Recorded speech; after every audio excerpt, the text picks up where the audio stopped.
And shorts, and surf, and scuba, and sand, and sailing, and soccer. San Diego, California.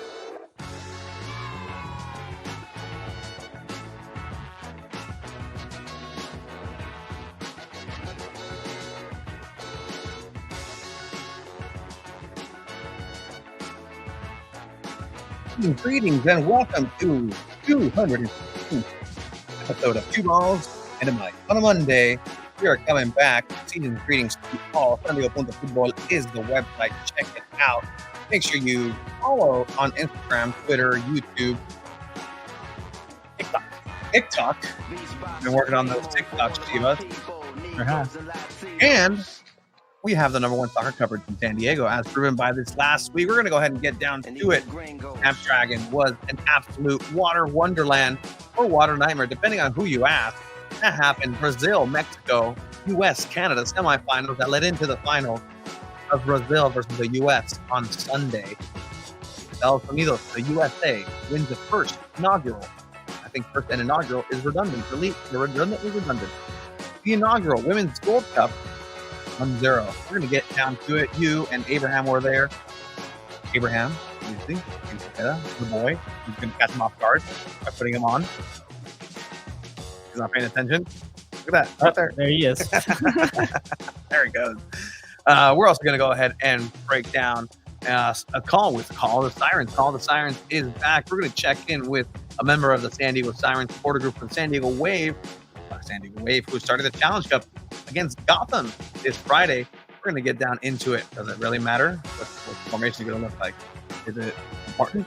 Is it not important? We're going to get into that as well. We have Duran watch. We had the number one first ever signing for San Diego FC, Duran Farid, on an interview for the first time on Two Balls and a Mic, San Diego Football. And we're going to talk to him about what it was like training with FC Northland, training with Orange County. La Cancioncita is over and it's restarting and it's okay. And I'll pause it because that's fine. That's A-okay. We're going to talk to him. Some interesting things that happened with his team as I ended abruptly. I don't think Duran's ever going to play. Or OC. Yeah, he'll get time. Don't worry about that. But we'll get into all of that during our SDFC segment. The Chrome Ball Tour being announced, new artwork dropping. Interesting times that we're living here in San Diego. And of course, El Juego Bonito. It was an interesting week in San Diego. Gaffes, and greats. Too much soccer, some would say. Okay, no, you can't say too much soccer when we hadn't had soccer in months. I'm tired. Oh, but that's what happens when you sell out, right, Abraham? I'm tired. Let's refer to the people on screen, please. See. Anyways, so yeah, Wednesday we were at Snapdragon Stadium for the semifinal of the Women's Gold Cup. We had Mexico versus Brazil for the 4 p.m. game, and the 7:15 game was going to be the U.S. against Canada. That's going to be the San Diego Wave family reunion again. 4 waves against Caitlin Sheridan. But the first game was Mexico against Brazil, and I think everyone had the hope, right? Let's bring Abraham in. There's Abraham. What's up, man? What's up? How you guys doing? Pretty good. I mean, we were all there on Wednesday, right, against Mexico versus Brazil, and you can tell some of the people were like, it'd be so cool if Mexico does pull this off and faces maybe against the U.S. Abraham, I don't know, what were your thoughts? Your prediction was Brazil to advance. Yeah, I mean, not to toot my own horn, but I got close to every prediction result-wise. Correct? That sounds like tooting your own horn. That is tooting your own horn. But you know what? We'll allow it because you were right. Yeah, I mean, I was right. And that Mexico-Brazil game, I thought it might be a little bit closer, but Brazil really just did outclass Mexico on a lot of levels. And that red card definitely didn't help Mexico in that 27th minute, I think. But either way, I think even the Brazil coach said it. Like, they had already scored. They were already pressing high. They were likely going to score again. Brazil was just the better team that day. And Mexico had a great tournament, but Brazil is one of the best teams in the world and can't really stop that. Yeah, and so you felt like there was a impending victory for Brazil because they were the better team throughout the tournament. They did struggle against Puerto Rico a little bit, but I think that's more of them playing down to the competition and Puerto Rico playing better than anybody thought. But overall, the game starts and you kind of felt that in a way, and Brazil get one early. With that, they are able to. Let me see if I can do that. Can I do that? Yes, I can. And then add me here. Wow, look at that. Yeah, no, like they were able to really start putting that foot on the pedal. And for the most part, what I will say for the entire game, we'll talk about what happened here in a bit. Mexico fought well. Like they fought well with what they could and never really gave up. But then a rather controversial call. On la madre. You guys didn't see that was a giant mosquito, and it's okay. We're pacifists here. Yeah, so there was a red card situation here in the 21st minute, and we'll just kind of let things play here. Great commentary in Spanish, even in Spanish. So much better already. ESPN Deportes, I think, right? Yeah. Well, this wasn't the error. Well, that was one of them. El gol cantado, a mistake, and that was kind of like the what's that precedent later on for this. So later on, what did end up happening was, unfortunately, and I think this is what ruined the game, and not necessarily ruined it for a bad call. It just kind of ruined the flow of the game because it's very hard to come back from something like a red card. And so eventually that ended up happening here in the 28th minute, just a couple of minutes after the VAR call is being shown the review. What did you guys think as soon as that got called? Yeah, so at first it got called as a possible penalty. Mm-hmm. So then they thought, okay, no, this is way outside the box. It's a possible foul. And because it was a last and this guy.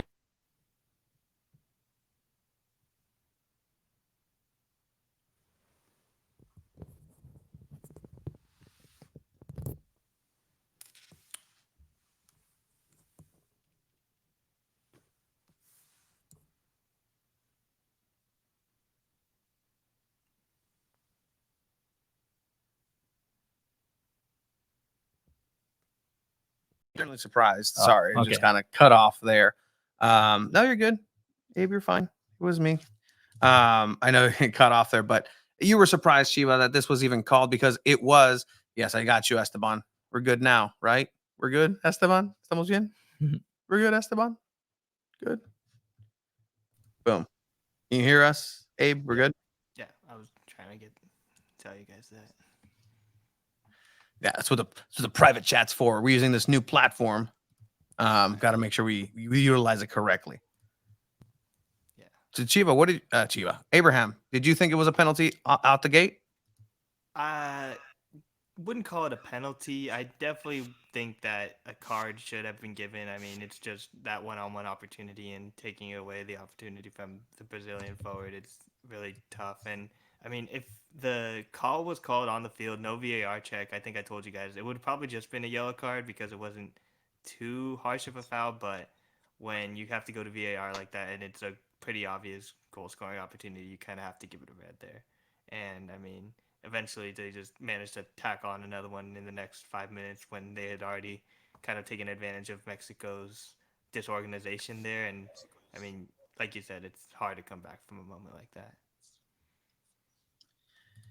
And that's the thing too, because I, as a opponent, not a proponent, an opponent of this notion that VAR is going to be the savior of all things. VAR is going to be what's going to come in and they're really going to go ahead and solve every issue that referees have ever had. That's not the case. But the rule's the rule. They reviewed it for a possible penalty. You review that play, it's not a penalty. That gets ruled out. However, in doing that review, you then stumble upon a foul that's worthy of a red card. Then you have to give that. So it's almost a backwards way of doing a red card situation. And I think it was you, Abraham, or somebody in the press box mentioned it, that if the referee had called that initially in the run of play, it would have been a yellow card maximum. So I think that right there is kind of, the the razor's edge where you can either lean one way. Was it a yellow card offense? No, it's a red card because she was the last offender. But then you don't get that situation without reviewing mistakenly for something. Um, Either way, I think I stick with it. It ruined the game just because then Mexico had to really kind of take that step back, make the substitutions, And you're and not a try their believer of best. that. And You're not, yeah. against Brazil, like, oof. But at the end of the day, Brazil ended up dominating that game, man. They shown to be one of the best teams this tournament had to offer. Granted, it's a CONMEBOL team being invited by CONCACAF, right? And that just happens in the men's Gold Cup too. Before when they would get invited, Brazil has won the Gold Cup. Mhm. So Yeah. leave it to CONMEBOL to still rule in the CONCACAF. But after this, in the second half, we got a slight bit of rain. And then it started pouring. Excuse you. Oh, the slight. Started pouring harder. So we knew everybody in San Diego knew that this was going to happen. There was going to be rain. There was going to be questions as far as what the attendance is going to be at Snapdragon. Is San Diego going to come out? It's the U.S. women's national team. Like, we've seen up to or at least 600 people for one of these Gold Cup games. Yeah. So, it was going to be interesting to see what the response was because San Diego is not necessarily known for having that sort of rain. It's in like Forrest Gump. You ever watch Forrest Gump, guys? You watch Forrest Gump, babe? Yeah, of course. Yeah. So when he's in Vietnam and he's walking and he's writing to Jenny, like, it was raining this, it was even raining sideways. Like, it was raining sideways. Yeah, it was. The heavens open into the press box. Into the press box. We love sitting in the front row of the press box, except when it's raining. The one time it rains. Well, now we know, right? But it's okay. We braved the elements, but so did half of the people there, and they stayed there in their seats at all times. So this torrential downpour starts, and it's bad news. Did anyone that was there as a fan, those ponchos, were they giving out for free or were they selling those?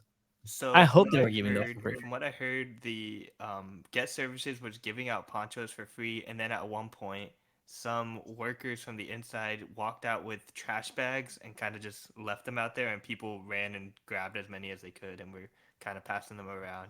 My cousin was there. She loves the U.S. Women's National Team. She's always trying to go to those games, and she told me she did not have the best time with the rain. I mean, just pouring like that could not have been fun to just sit out there and I mean, she didn't even have anything prepared for it, and I think a lot of fans were kind of like that, where it was sunny in the beginning of the day, so you're not even like thinking about rain, and then all of a sudden it's just a downpour unlike anything we've seen at Snapdragon.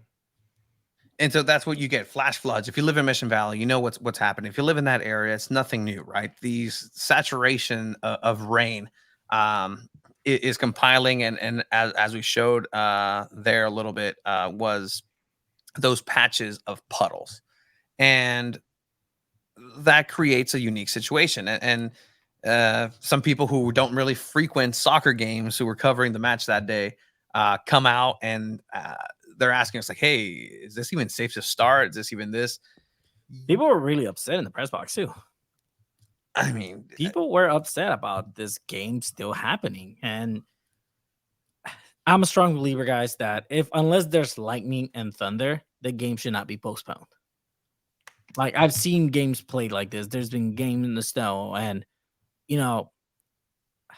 I love that the game still played on. Yeah, because even in the snow, right, the ball still sort of moves, and if it doesn't, that's when the referee will stop. And we saw the referee do it a couple times. She threw the ball in front of her to see if it would roll. It would or it wouldn't. It would in a larger part of the stadium on the field. I think if it comes to the point where the ball just doesn't roll any part of the field, then yeah, you're gonna have to postpone. But it would roll, and then you got some halftime entertainment too. Yeah, but I think the ball wasn't rolling. A large majority of the stadium on the left wing nearest to us, I think the ball wasn't rolling at all. And the referee doing the motion in front of the match day official was like proof to me, at least, that the referee wanted to cancel the match. Technically, according to the rules, the referee is the sole decider according to CONCACAF, but the referee obviously went to a matchday official on the side in front of the fourth official right there, trying to roll the ball, trying to tell her, because she did motion. I did watch later, and she motioned to both captains like, "Hold on, I'm gonna go talk to someone." She went to go talk to them, and they didn't have an answer for her. She just said, "Play on." Lindsey Horan was obviously pretty upset, and then I think I saw Alex Morgan kind of tell her, "Hey, like, let's just keep playing." And I mean, they kind of had to keep paying, but to me personally, I think that's just a injury concern. It's not fun to watch for the fans either. I don't know what the decision is. Like, maybe just wait it out, delay the game till a little bit later. I mean, that's something I personally would have liked to see, but Yeah. But what do you do, Abe? Because it kept on raining. If you move any type of time forward, looking at how that game ended up being, the penalty shootout right after it started pouring again. So you're kind of in that situation where it's like, how far away do you do that? And when people again were saying in the press, like, "Oh, this should be canceled," or why don't they do this? I turned around and I said, if this was the men's Gold Cup, would this game be postponed? I don't think so. so an MLS game actually did get postponed this I saw past that. weekend. Yes, Philadelphia. Philadelphia game got postponed. Their field looked pretty similar to how Snapdragon field. I saw a video of those groundskeepers doing the same exact thing that the Snapdragon groundskeepers were doing, and like they didn't have much success either. But luckily for them, it's MLS regular season. They're able to delay the game. It's not a tournament setting, so I'm sure that comes into the decision as well. But the precedent of a men's, I personally don't like that comparison. It's just the the ball wasn't moving. I think they shouldn't have played during that time because second half was a lot better. The second half did Oh, look a little 100%. bit more like soccer, and it was fun to watch at least. Yeah, Talking Friars. Shout out Talking Friars. Some of the best coverage here of San Diego Padres.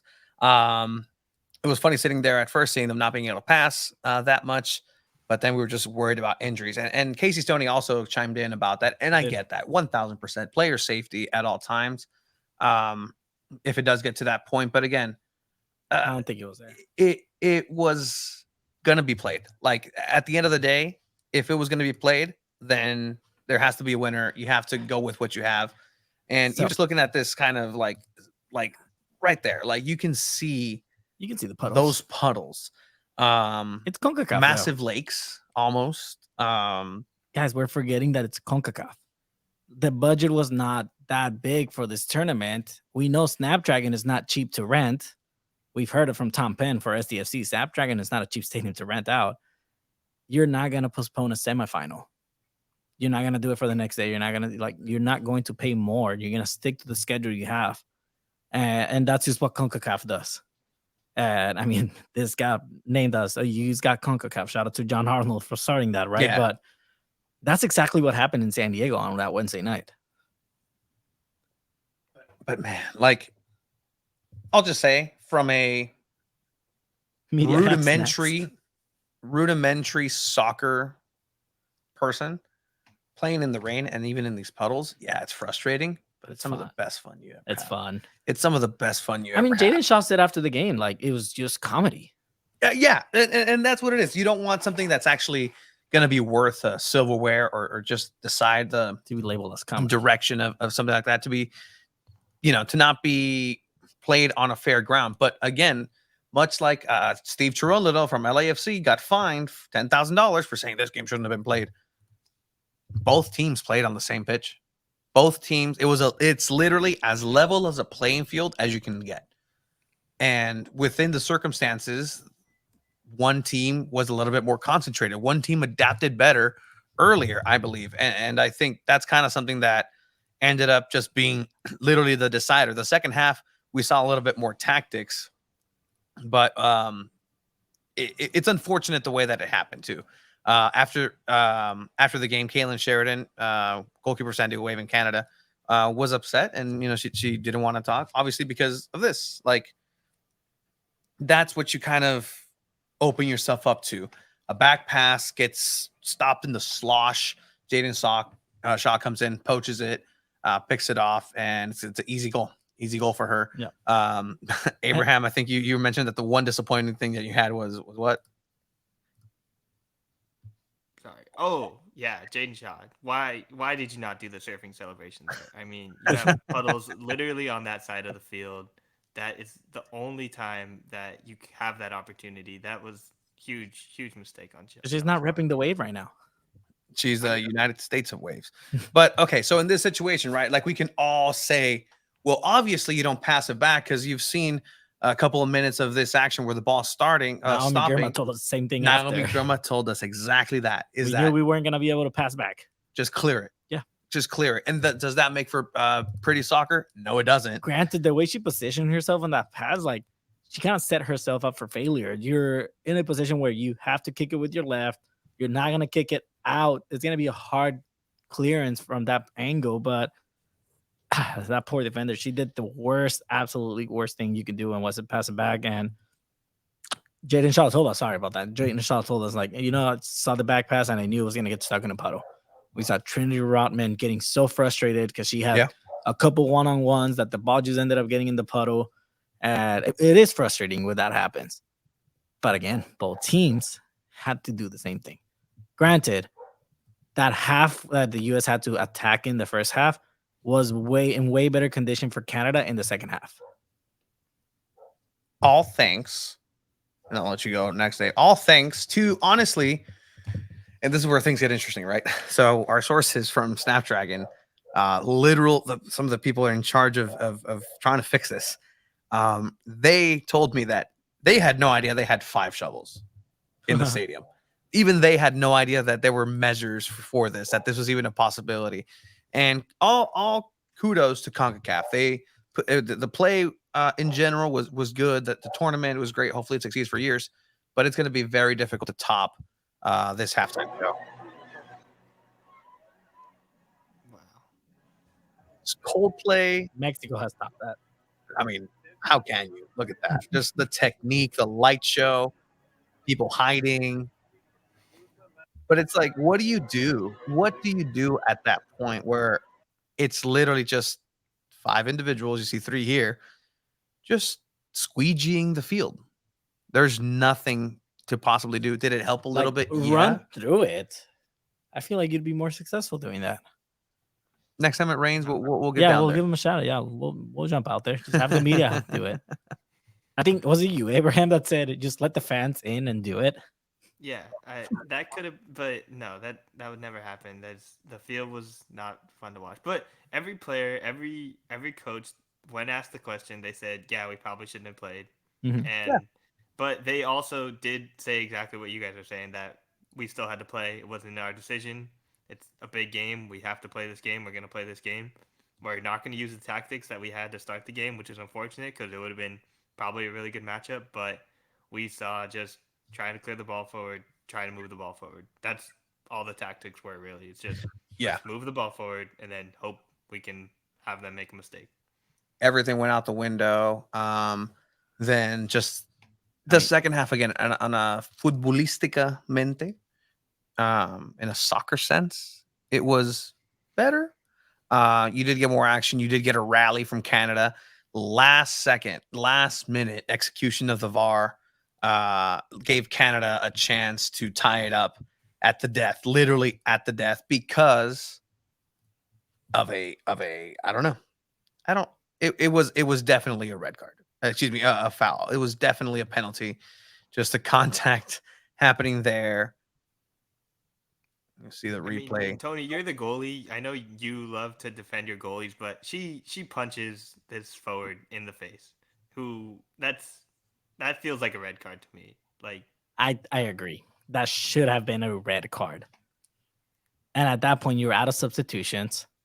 What player from the U.S. women's national team would you have put on goal for the penalty shootout?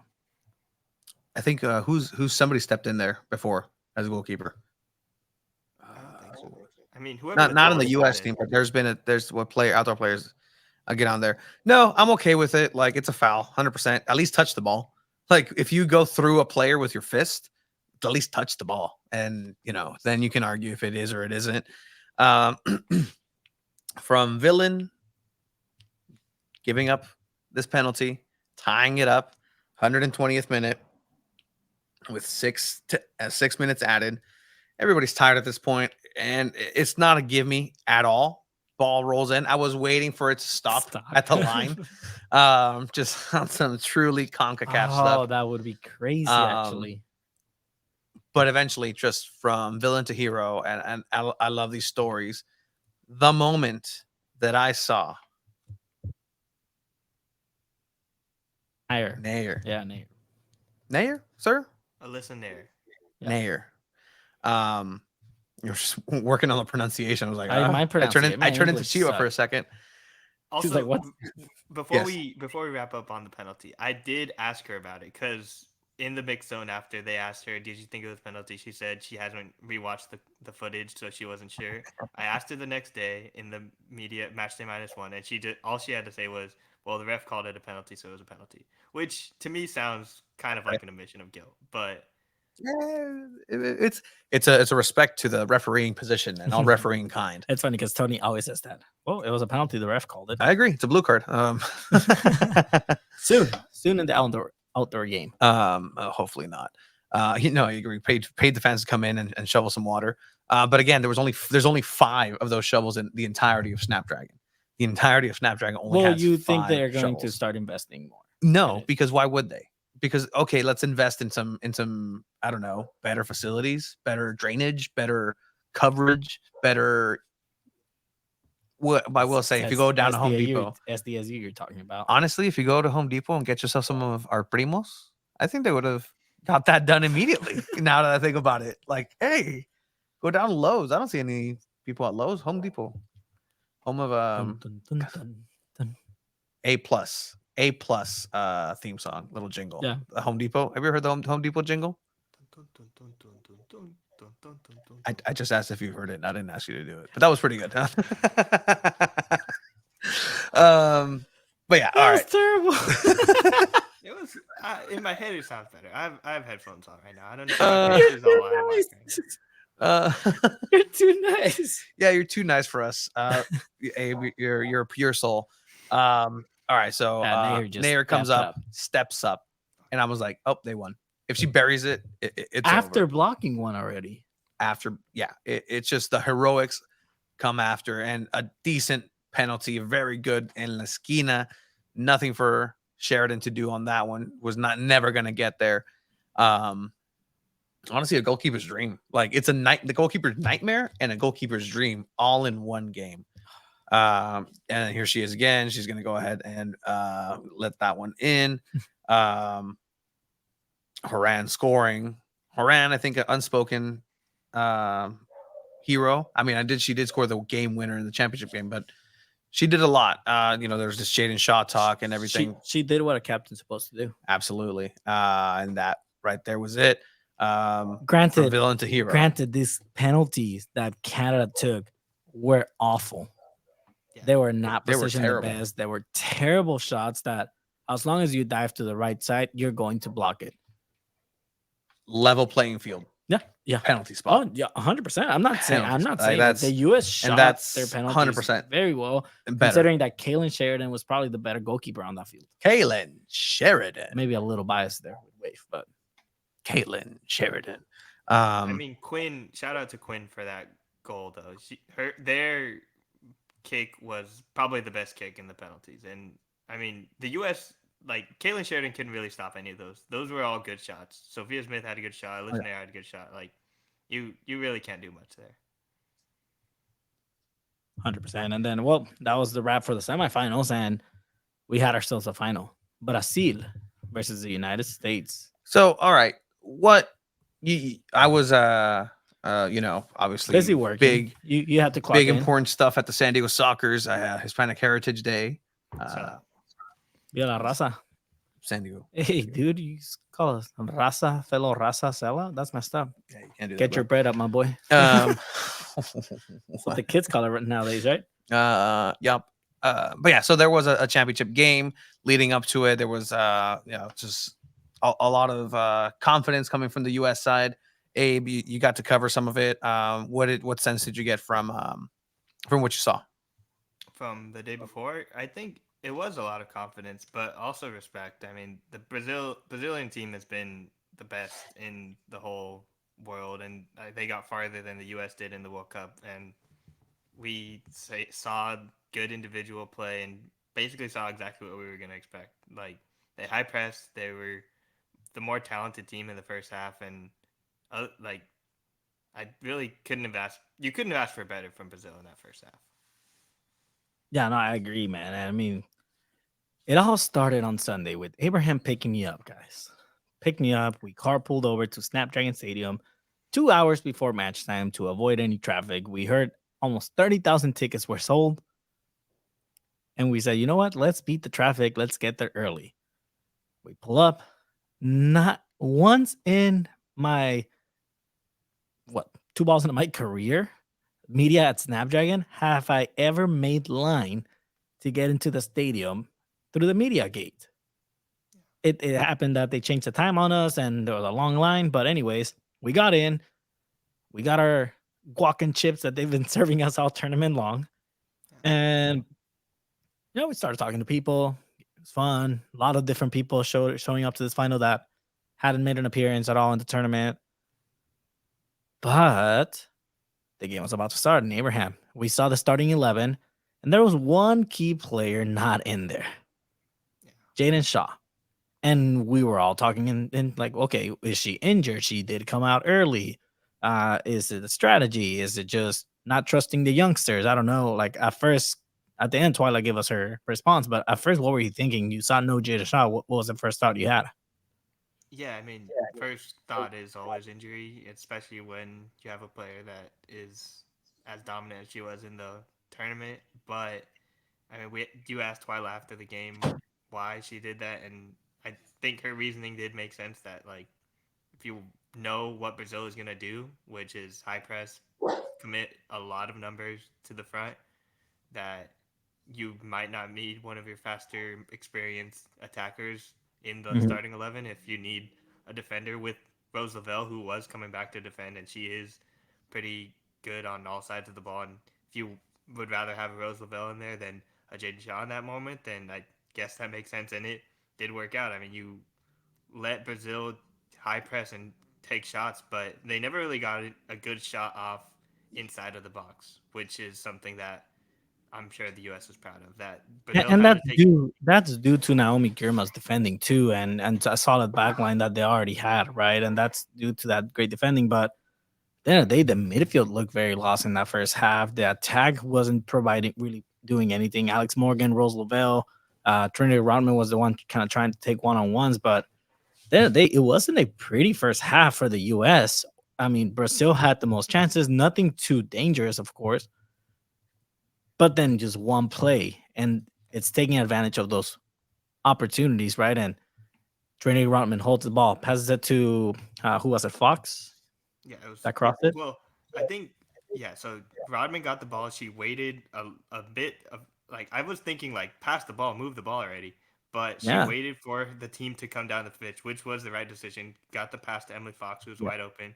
Fox got off a perfect cross to the outside where Alex Morgan was, and you think, oh, Alex Morgan's gonna get this header, but Alex said she heard Lindsey Horan run from behind her, tell her leave it, leave it, leave it. So she kind of moved forward, did a little push to the defender just to make sure she couldn't get up and head the ball, and then Lindsey Horan made that amazing header to score and take the 1-0 lead, which would stick through the whole game.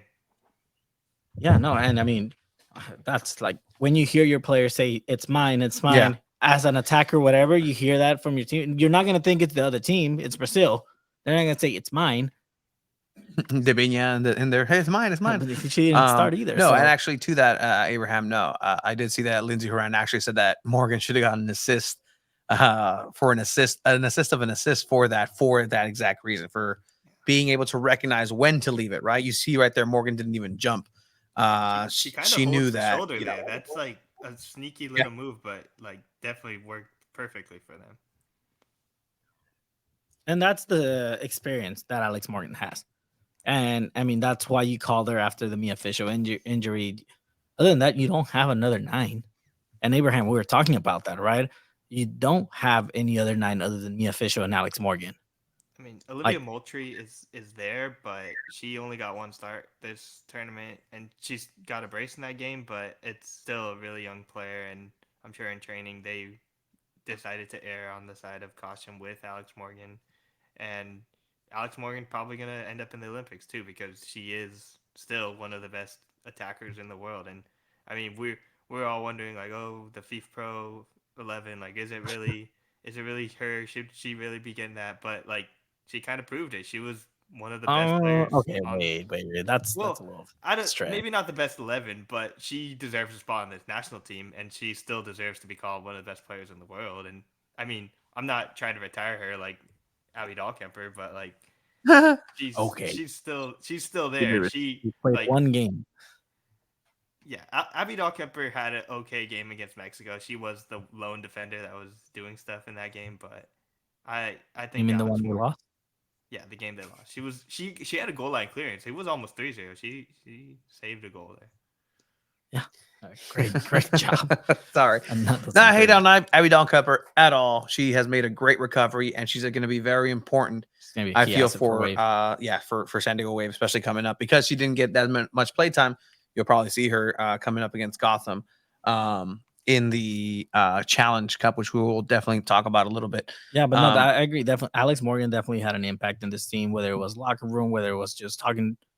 She spoke very highly of the youngsters when we went up to LA, and she proved herself to still kind of like. I think it was a reality check that she didn't first get called up to the Gold Cup squad, and then after that injury, she gets called up, and I think she kind of took it a little more serious. Said, "Okay, you know what? I need to step it up in a different way. If I'm not going to be the player I used to be, I need to be in this team for other reasons, and that's to lead the future of this generation now for the U.S. Women's National Team." So I agree. Alex Morgan should be in the Olympic squad. I don't think Mia Fisher won't recover by then. Yeah. So it's gonna be a similar roster as this one. Jaden Shaw definitely has to be there. Naomi Girma definitely has to be there. Abby Dahlkemper, who knows? Maybe it depends how the season starts for San Diego Wave. Yeah. So one thing that I will say, and you highlighted here, Abraham, as we wind the Gold Cup down, and it was a really amazing tournament. I really enjoyed it thoroughly. I think that it's going to be improving as the years go by, just in general. But overall, it was a great experience. But something you highlighted, Abe, in your latest article on San Diego Punto Futbol is San Diego Stars as U.S. Women's National Team first W Gold Cup win, and I have to agree with you. Yeah, you know what? It was a torrential downpour. Mistakes were made for the semifinal U.S. Canada, and that's a darker spot on San Diego State and just the way that that's designed and the clear shortcuts that the university took in order to construct this multi-purpose stadium, multi-purpose venue. But those are going to be questions for later. These are going to be questions for San Diego FC. These are going to be questions for Wave. How often is it going to rain? It's not going to rain that often in San Diego in that manner. So why would you put so much effort into that? There is that sort of mentality, but overall, I have to agree that San Diego just really, truly came out. The number for the attendance for the final officially, because the semifinal had a combined, I believe, announced of over 15,000 for the. It was 31,528, I think. I think That's a big 20, yeah, 23, but 23. it was That's a big you felt it though. That first goal, like I was telling Chiba, that was for me, I think top 3 loudest moments I can remember in Snapdragon since games we've gone to. It was loud, it was wild. Fans were hyped. Sunday was a beautiful day. There was nothing stopping the fans from having that good time that day. That was a great game. A 1-0 score, you think, oh, it might be a little boring, but no, both teams were pressing. It was fun to watch, entertaining soccer, and I'm glad that San Diego kind of like remarked, what's the word? I don't know, but they reshaped the narrative as far as I'm concerned. Of it's not just a rainy puddle stadium anymore. It is kind of a beautiful venue for soccer. It was a beautiful Sunday. The hour changed, so it wasn't gonna get dark by halftime. It got dark towards the end of the game. So overall, it was really nice. And I mean, the U.S. winning it was really the cherry on the top. The celebrations, the trophy, the players kind of like knowing they can make a comeback and put a name for the U.S. women's national team. It was definitely a great experience. There was one question that they asked the Brazilian coach, being in the CONMEBOL, and do you think this can kind of push like the success of the tournament to CONMEBOL doing a women's Copa America and inviting some CONCACAF teams? So, I didn't understand a single word he said, but he did answer this question. He said, no, I wasn't surprised. And I myself am a coach who changes my team. This is talking about the decision about Jaden Shaw.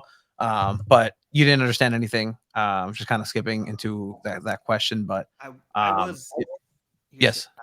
I was listening to the translation for oh yeah questions. oh perfect. Yeah. There you go. So he with the Jaden Shaw question, he said that like he did think that it was probably like a good decision, and that sometimes you do leave your best players off because it's a better decision to use them as a sub and provide offensive attack in the second half. Because I mean, when she did come on in the 60th minute, 65th, I think she was a threat. She was making moves at the front, so and was a problem for Brazil that they had to deal with, and with more tired legs. And I think if you start the game like that, maybe she's not as dangerous as she might have been in that second half.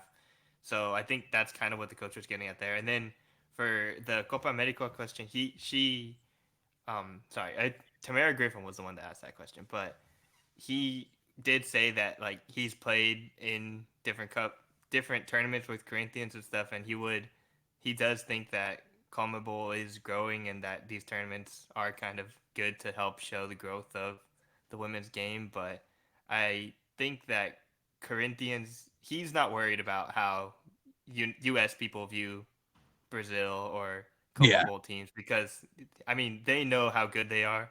Corinthians is probably the best women's soccer team in the Americas. Like, as far as like player per capita, they are basically the Brazilian national team. And if they were to play a team in the U.S., they'd probably destroy them. I think any NWSL team they would destroy. I want that. I want to see that. I don't want to see some closed door result of Cholos versus What do you San want, Diego a women's Conca Champions? A Conca Champions. That'd be sick. A women's Conca Champions. That would San be Diego Wave dope. going Liga MX teams, NWSL teams, Tigres, CONMEBOL teams, Monterrey versus Portland, like Gotham going down to Corinthians. That would be freaking dope. During the Olympics, there is a international club soccer tournament, as the NWSL would put it. They haven't announced any details. It's the new Challenge Cup, I'm guessing.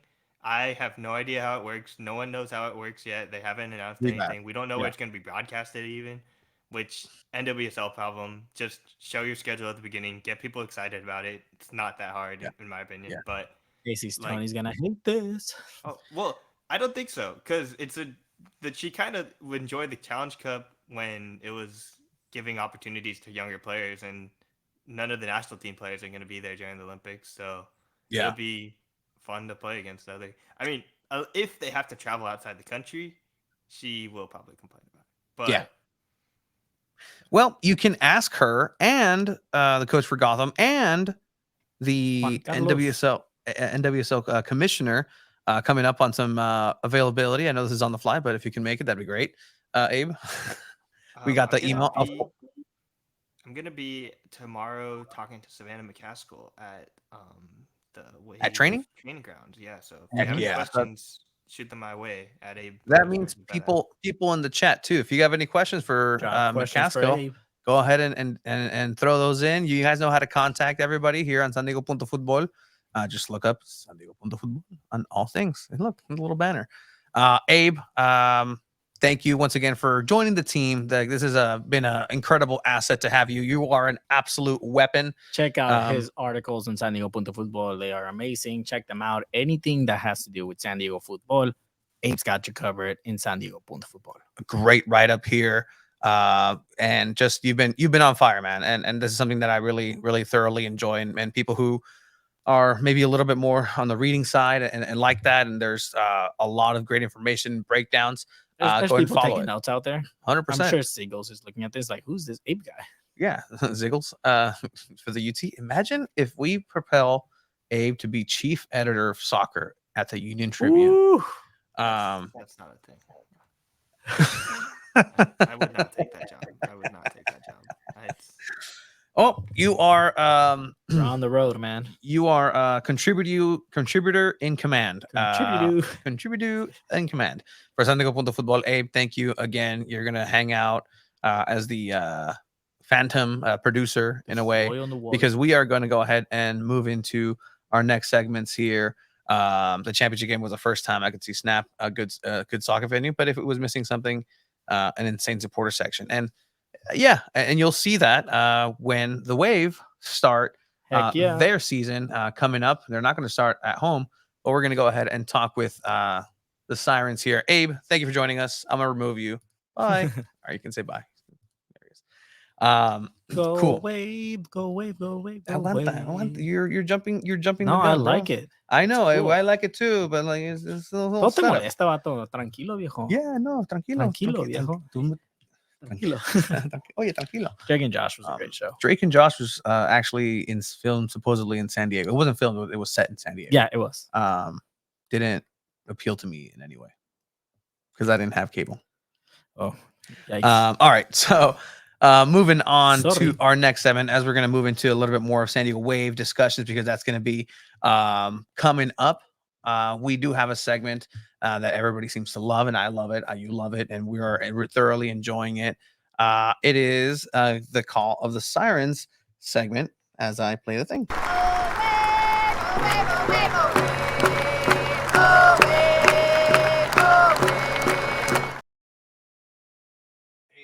And with that, we're going to go ahead and welcome our guests. You can find them in the Cove this upcoming season, and we're going to go ahead and have them introduce themselves, say hi to the wonderful people of Santiago.Football.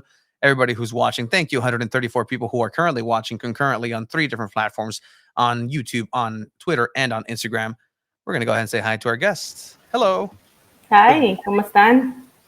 Bien, aquí nomás. Muy bien. I already love the start. We're starting in. Heck yeah. In the mother First tongue. Call of the Sirens in Spanish?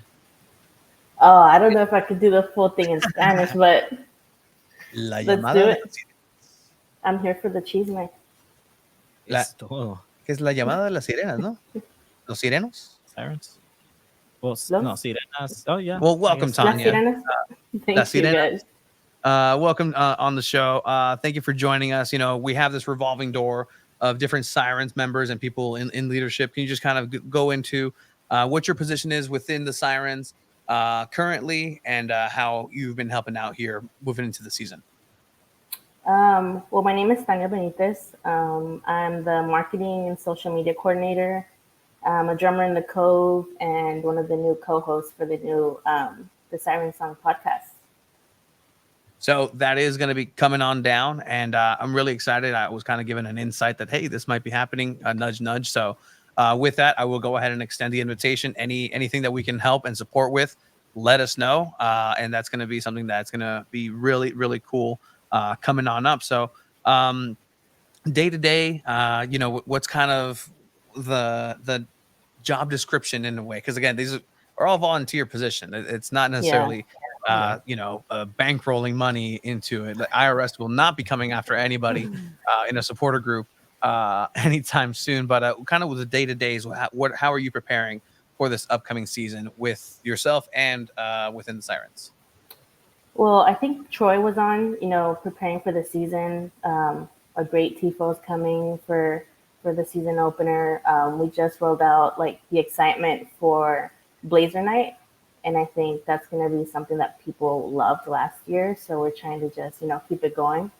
And then as far as me, I'm just on the socials, you know, trying to share constant media, photos, trying to get everyone hyped for the season. We did like a little, busted out my camera and we did a photo shoot. And so we're going to just be posting cool photos from that. And we did a little bit earlier, like a month or so, but we're going to just keep doing it to try to keep hyping everyone up.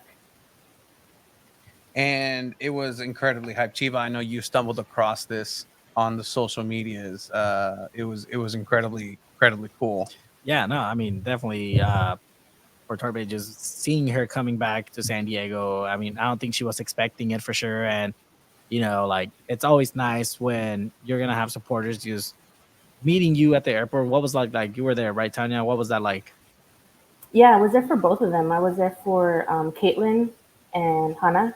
Um, it was really fun. It was a really cool experience that the Wave asked us if we wanted to be involved, and we said heck yes. Like even if she's landing at 1 a.m., like we're down. And so Weston told us about it. Everyone was good to go, and we arranged everything. And then what was funny about it was, so the person that was gonna pick her up, the Wave person, she got a text from Caitlin, and she was like, okay, she just texted me that she just landed. So I'm thinking like, okay, cool. We got like 20 minutes, she has to get off the airplane, walk all over here, whatever.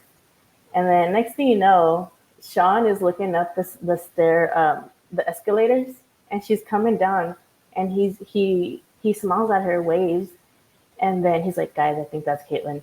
And so everyone's just like quickly got into place. And we cheered for her a little bit, try to be mindful that, she's coming off of a really long flight. So, but it was really fun. She stuck around and talked to us for a little bit, asked us questions. We just expressed, oh, we're so excited to have you here. And the team's finally together. And we're so excited for it.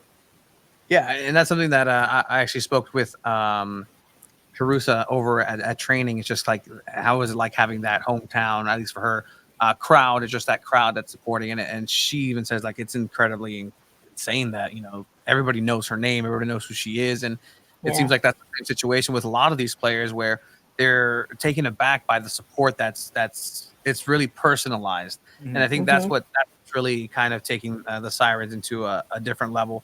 I mean, the Siren scarf is now hanging in the Soccer Hall of Fame, and it's for good reason. And it's something that's part of the community, and honestly, something that hopefully will keep growing. And the team, that's the thing, the team recognizes the Sirens, and the Sirens obviously support con todo corazón, but it's really cool to see the team give that love back and really highlight what you got. Shout out Weston. We always shout out to we love Weston. Hey, you know what? We love you, Weston. We're Weston fans. My girl calls him. What? Hey, ¿dónde está pinche greñas? Greñas. I love it. Shout out Weston. But no, that's awesome. And so now season's going to be starting up, coming up soon. Any events coming up for the Wave for this? And I heard there's a watch party coming up for Friday's Gotham versus San Diego Wave Challenge Cup match. Yeah, watch party at Novo, the new Novo that they opened up in Mission Valley. I haven't been there, but I've heard good things from it already. So we're gonna start the season there. Watch party. I really wish that the Challenge Cup was happening here. I know a lot of people were against it, but I thought it would have been fun. Have the first Challenge Cup here, hand Gotham a big ol' L. That would have been dope. No, that would have been sick. That would have been cool. But again, I think when San Diego wins the championship, then the roles will be reversed, and then they'll get their opportunity there. I heard good things about that Novo as well in Mission Valley. I think there's the FC stores right there next to it. I know they're trying to make it like the central watch party place for games, whether it's Wave, whether it's SDFC in the future. But I'm excited to see what the turnout is. I'm excited for that match as well. But you also do a bit of drumming for the Sirens. Yeah. What kind of drumming? How is that going? Like, we love to hear stories about how everyone gets involved and what they do. The drumming was just kind of like an accidental thing. I just happened to be on Discord, and people were like, hey, we kind of need drummers. We don't know if we're going to have enough for this match. And so I just said, sure, let me sign up. I was like, I don't know how to drum, but I know I can keep a beat. I'll follow you. You guys started off, I'll follow, and the rest has been history. I've been there for all of last season.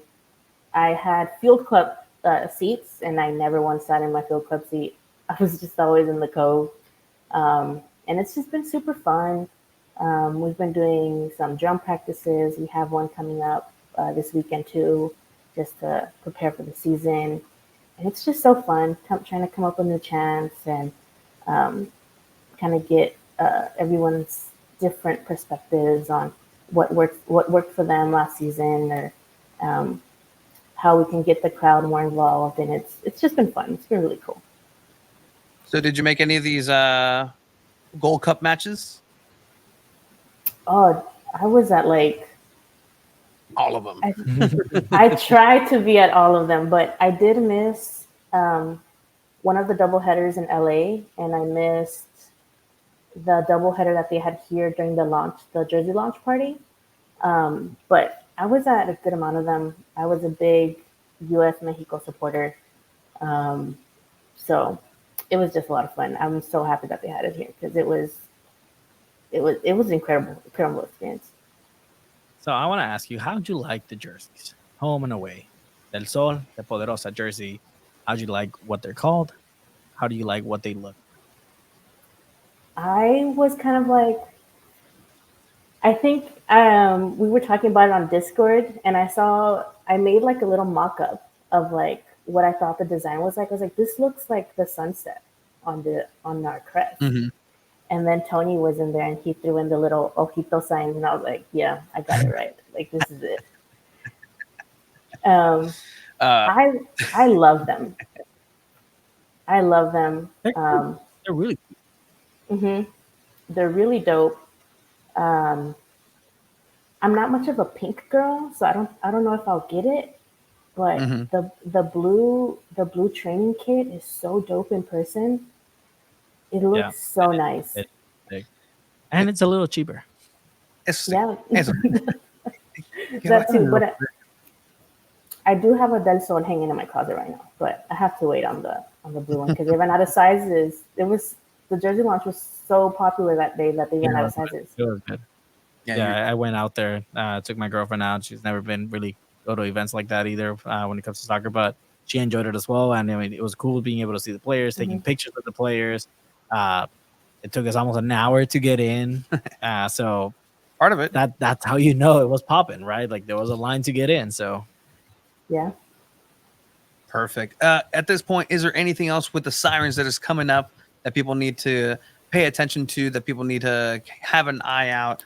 I know it's always making sure that we're pumping the fact that you can become a member. You don't have to necessarily pay anything to become a member, but there is extra goodies if you do. Here on the Sirens website, it tells you about it. You go to the membership area, the Epic membership. San Diego Punto Football is a proud contributor. But yeah, you can get some cool goodies there. Anything else on any front for the Sirens? Yes. If you do go to the watch party on Friday, we are going to have scarves and like the packs, like the sticker packs, just ready to go. So if you buy your membership there and you want to split the shipping fees, you'll get your stuff right then and there. And that was really popular for us this past weekend. We saw a lot of scarves. So that was really cool. So we'll have some more. Watch party is going to be so watch party is happening. Watch out for Blazer Night. Trying to get that whole stadium looking fresh and clean for Casey. And yeah, it's just going to be a bunch of fun this season. I think it's just going to be so cool. I will join in Blazer Night. I've never dressed up in these 4 years of covering the sport. For me, it's Hawaiian shirts, big Mexican Hawaiian shirts. Like it pops up.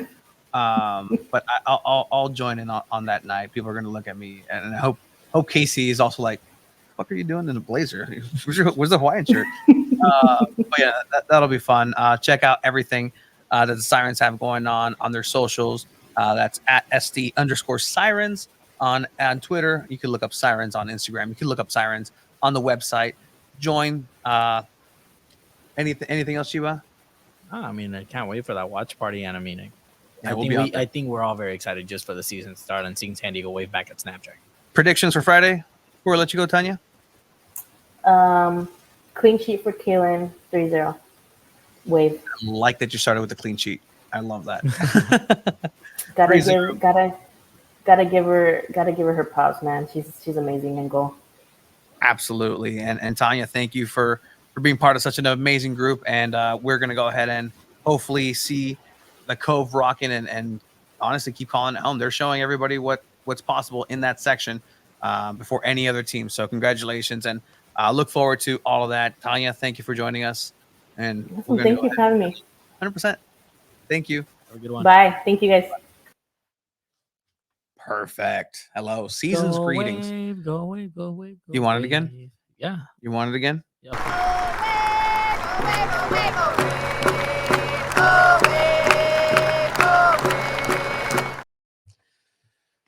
That was the call of the Sirens. Thank you for Tani for joining in. I know that the Sirens are having a lot of stuff getting planned in the background. You heard it here. They're going to start a new show. So that's going to be exciting on that front. So thank you for the Sirens, who are big supporters of San Diego Punto Football and Two Balls at a Mic in general. So love that. I mean, let's just dive in on a prediction, right? Do you think Wave is going to beat Gotham? Does it matter? It starts out with silverware. Does the community shield in England matters when you win it? But it doesn't when you don't. 100%. So, I mean, does it matter? Because I can tell you that same thing, right? I could tell you that the NWSL championship matters when you don't win it, right? And when you win it. So it's on both ends. It's not a. I think it matters. I think it sets the tone for sure. And it's going to be interesting to see what Gotham has, especially just picking up Emily Sonnet and Rose Lavelle into the lineup. So es un equipazo. I mean, if you can't beat them, join them, right? So ooh, they had their Kevin Durant moment. Yes. I was like, who's Kevin Durant? Like, it took me a quick second. Oh, and I thought Kevin Garnett from the Timberwolves. I was like, all right. Okay, you said Timberwolves, not Celtics? Absolutely. All right. Absolutely. KG, legendary Timberwolves basketball. Que tenemos aquí? Hola. So yeah, so this is going to be thank you, Abe. In the comments, we're going to go ahead and share this really quickly. Challenge Cup, NWSL prize money, $3,500 per player on the winning team, $2,200 per player for the losing team, $2,000 bonus for the game MVP. Gotham 2023 champs versus Wave 2023 Shield. Okay, reminder, this is dope. This is a one-off game a la Community Shield and does not count in standings. This is dope. You mean to tell me, okay, if we win, I get an extra $3,500? Like, that's sick. Players they're gonna try for sure. That's chump change, though. It doesn't matter. It's I mean, it doesn't. chump Yeah, change. I know, but like up it, make it prestigious. It's up to them to have a great match so they can keep doing it next season, and it keeps building up, and it builds up a bigger audience. So I'm excited for that game. It's going to be a fun one for sure. I think San Diego Wave take it.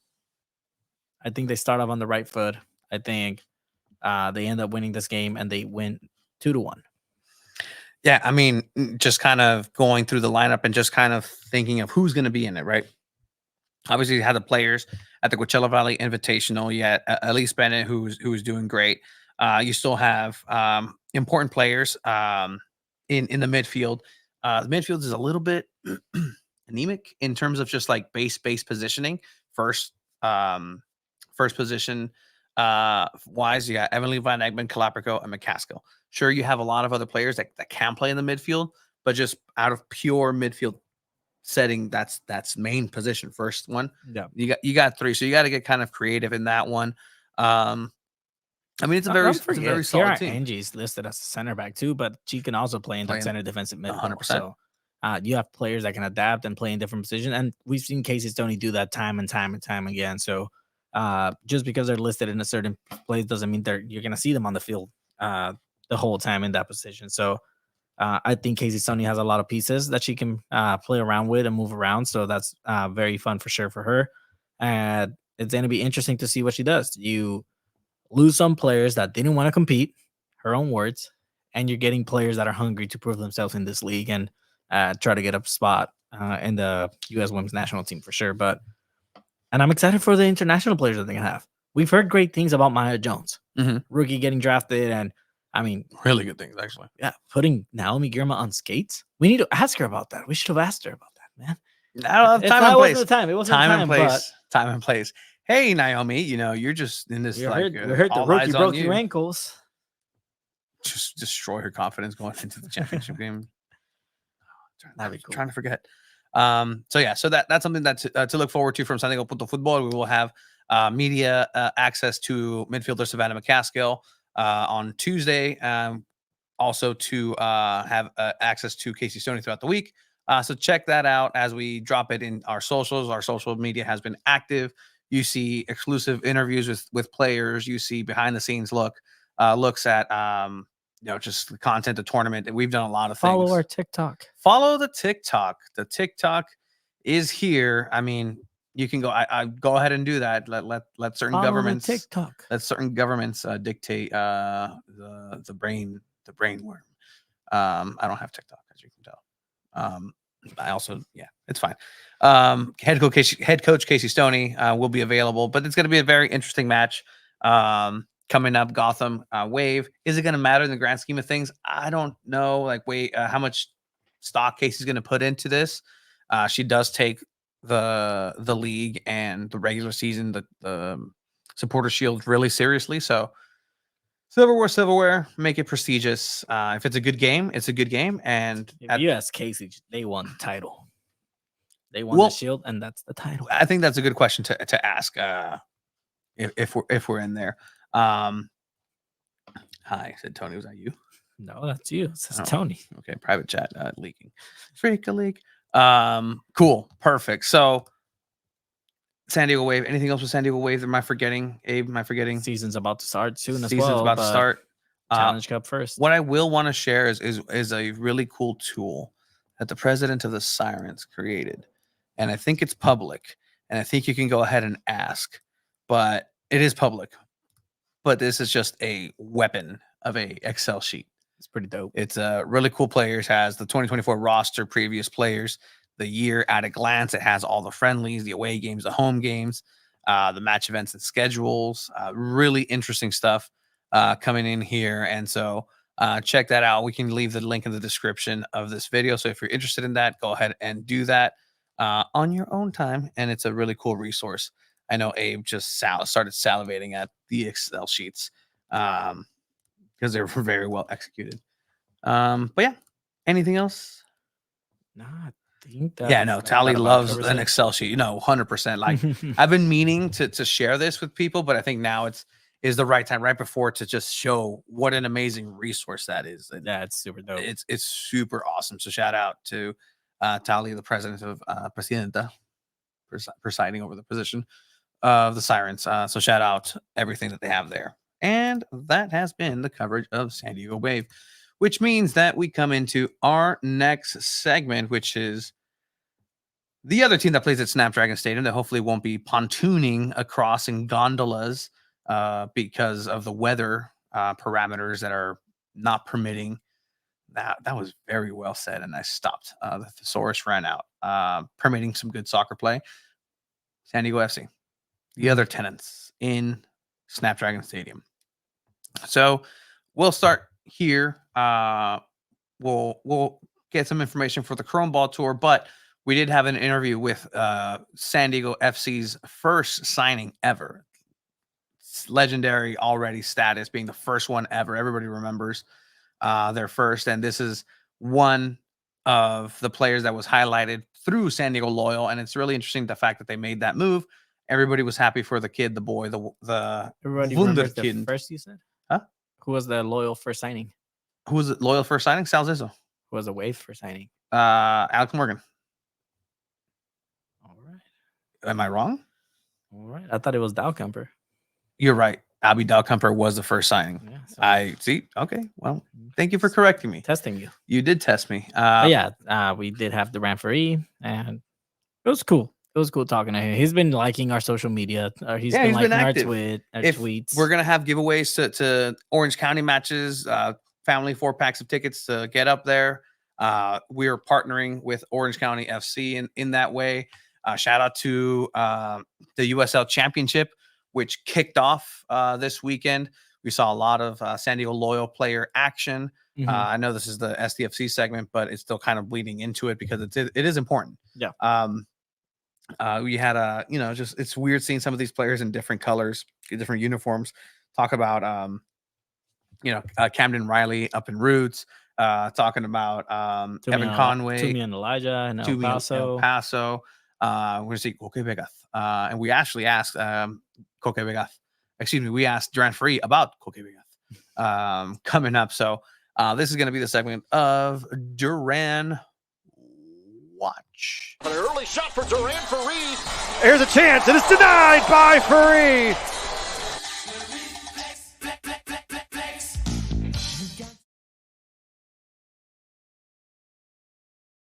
How did it all start? Right? Did the team reach out to you? I mean, what was that reaction of like when they first reached out and said, "Hey, we want to sign you on"? Yeah, it was a rush of emotions. I was very nervous just hearing about that because it's just my dream. And they reached out to me and they wanted to meet and talk and see what my plan was. And I wanted to stay close to home, and they were able to set a plan out for me, and it all worked out pretty well. So, like, what's that move, right? Like, you're a young guy, you had some experience, you've been over to the under 17 World Cups, but like having that under your belt, is that like a swagger thing that you just kind of throw out to your friends, like, hey guys, hey, what you guys been up to? I don't know. I just signed for an MLS team. What was that just experience like? Well, it was a really big confidence booster for me. Um, I think it did give me a lot of popularity from that. I don't like to really throw it out there like that. I like to be, humble about it. But yeah, it's something that gives me confidence knowing I have that behind my back. So yeah. Yeah, I mean, and I mean, there's still a whole year that there's not going to be any MLS here in San Diego, but you got loaned out to Orange County, a team that you're familiar with, playing them against when you were still with San Diego Loyal. But how's it going now with the transition over to Orange County back into the USL? Are you excited for the opportunity as well? Yeah, I'm super excited. I'm happy I was able to stay close to home. Um, Orange County's not too far away, so I'm very happy about that. And um, during this time, I've been able to meet all the guys, and it seems like we have a good group, and a team that could really succeed this year. So I think this is an important time just for me to grow and get experience in, so I'm ready for 2025.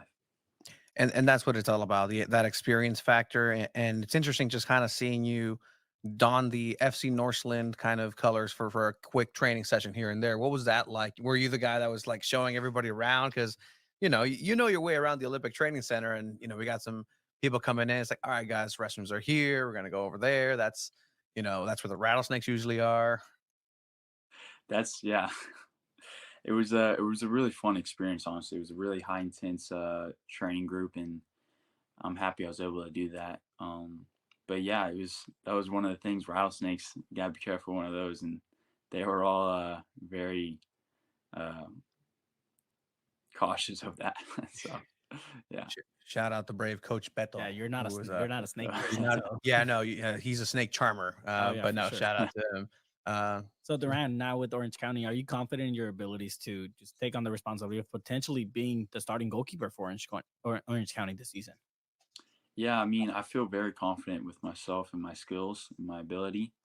I think I could push myself and push other goalkeepers to fight for the number one spot. It might take some time, a little bit of patience, but I definitely think I'll be able to do that. So, how have you been growing on the pitch, just skills wise, right? Like, just if people know anything about the goalkeeping position, like the primes and just the physical readiness and the mentalities usually is later than the outdoor player, right? You're here very young, but what have you learned, and how have you grown with your skills? Even as far as starting with Loyal, getting those couple games here and there, going to the under 17 World Cup, now to training with a different system altogether. How have you grown as a goalkeeper, and what things are you working on? Yeah, it's a lot of repetition to it, but I think there's a couple of things that are really important to have as a goalkeeper. and it's pretty much shot blocking is very important. Having good distribution, being able to be brave to come out for crosses. I think those are really important things, and I've been just gaining experience from other goalkeepers, asking what they do in those type of situations, and just trying to find my own way, my own style of doing those skills. So yeah. And I mean, the season starts already this weekend. Are you ready to travel up to Sacramento? What's that mentality like? When are you guys traveling up there? Yeah, we're gonna travel to Sacramento this weekend, and we're leaving Friday, so tomorrow. And yeah, we're pretty excited. It's the first game of the season, and it's a big one. So if we're able to get the 3 points on the road, it's gonna be a huge start to the season. So, what is your backing like? I know that you're really close with your family. I've spoken to your pops in passing at times here and there, and that's a really nice network that you have and support. But what are other things or aspects outside of you yourself training that you think have contributed to you putting yourself in this position? Right, like you're one of the top prospects in the U.S. soccer right now at the position. So, what does it take other than dedication, other than being there on the grind, having that mentality? What are those outside factors that people don't necessarily see all the time? For me, I think it's very important to have consistency, but at the same time, you have to have patience. You know, you could work hard all you want, but your opportunity not might come. So you have to keep going and being consistent until that time comes, and that's when you take your shot. So And Duran, with San Diego Loyal, you're kind of used to just normally in teams you have three goalkeepers, right? But with San Diego Loyal, it was just you and Koke. Here at Orange County, it seems like it's just going to be you and Colin too. So what's that relationship like with Colin right now? Just coming in, knowing that you're not going to stay there after this season, you're going to go to MLS. What's that relationship like with him? yeah, first meeting him, he's a great guy, very supportive in training. He's always trying to help me improve with everything that we do in training, and it's really nice to have someone like that who's genuine and trying to get you better as well. So yeah, Colin's a great guy, and I'm glad he's my teammate. And it's going to be really exciting. Is it a little weird just in knowing that you played against Orange County? There was this rivalry. Now you're donning perhaps other colors. Does that factor into the mentality, or is that just like business is business, and this is how we're going to go? A year ago, I would never have a clue that I'd be playing for Orange County, the rivals. But now it is what it is, and I think it was the best situation that could have happened, and just gotta keep doing my thing and doing the best I could do. And you got a familiar face. You got Thomas Among in the team, so you Yeah. got people that we're old teammates as well. So it should be a good transition. But I mean, it's exciting, man. Is there anything else you want to let the old San Diego Loyal fans know too? Yeah, well, when 2025 comes by, we're gonna be coming in strong, and you know, when you guys are there behind our back, it's just gonna keep pushing us to really push for the win and the 3 points. So just we ask that you guys are showing up, and then we'll show up as well. So yeah. So something that's cool is that we're going to go ahead and be working with Orange County on promotions, and we're going to be giving away tickets. So you guys can go ahead and visit Duran up there. But is there speaking of old teammates, any games that you're specifically circling, that you're looking at that calendar and you're like, you know what? I need to brush up on mi español porque hola soy Coque Book Vegas. is visiting, right? That's exactly what I was looking at right there. Rhode Island is I'm very excited. Looking forward to that game because Coque Vegas, #1 goalkeeper, and it will be a pretty good game. Or North Carolina, Mhm. Colin Martin and Evan Conway. Pretty excited about that game. And what else? Oakland with Camden Riley. That's a good game. Good game. So I think Rhode Island will be will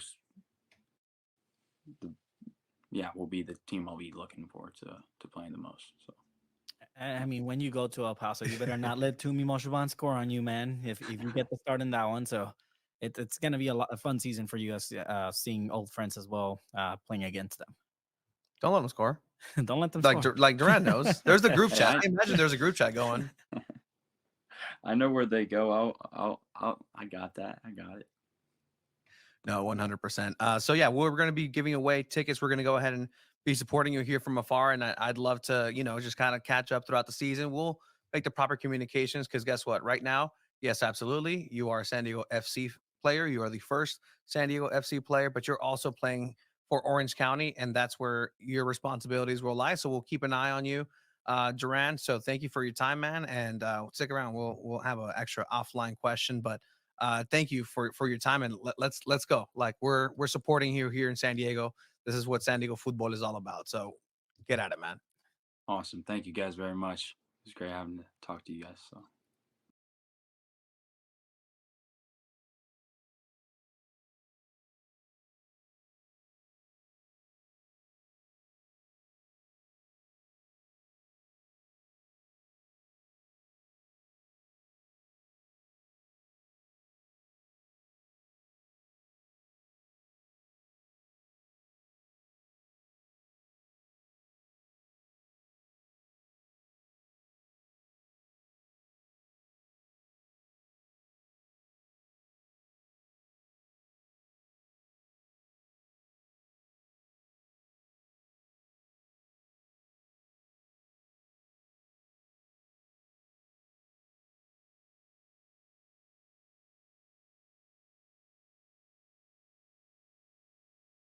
So that was That's it. Duran Free from SDFC. Still now on Orange County. We're going to keep an eye on him all year.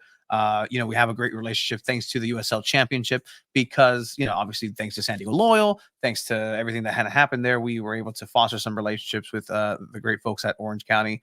And it's all a part of it. And it's really cool to really have an opportunity to see how he's going to be media trained moving forward. Just because he's super, super, super, super young. Nah, he just sits down with Tom Penn. All right, we're doing lessons. How does Tom Penn sound like? No, it's fine. I'll put the Tom Penn in my back pocket for later use. But no, it's being part of that journey that he's embarking on is really just he doesn't. No audio since Duran. No. We fixed it. That's why do you think I repeated the exact same thing over? And you look at me like, why are you saying the same thing? So I don't know. I just read the comments. Pues ponte activo. He was right there. Let's see. The U.S. men's national team games. It's been better. Maybe just a different energy between men's and women's soccer fans. Yeah, I mean, it's a different atmosphere altogether. It's going to be utilized different when STFC ends up rolling in 2025. Just to see how that's going to really develop, and it's interesting. I know, just on the back end, and I know just kind of the way that section is going now, having this be the SDFC section. It's going to take a village to fill up that section. I know that the Sirens have really built it in their own way, but and the supporters of SDFC have their chance to make it their own as well. 18th Battalion and the locals, the Riptides, Chavos Frente la Ultras, and the Dago Boys. So that's going to be a coalition that may be happening just in general, or might just be incredibly independent, and everybody's sectioned and marginalized, and they'll marginalize themselves and have just noise going in the direction. We'll see what's going to happen on that direction, but less than a year, things are starting to move. Thank you, Duran Free. Thank you, Orange County, for letting us do that. We're going to go ahead and check in with him as we get closer to that. So we did also play Llama SG coming in. I did see Instagram.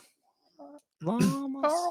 Yeah. I did see. I was gonna say. Oh no! You did see something. I did see something. I did see something for SDFCs. I do speak it. Was it Voices of the Community? No, but we can go ahead and play that. So San Diego FC dropping some Voices of the Community, a familiar face in the Voices of the Community segment that they just dropped today.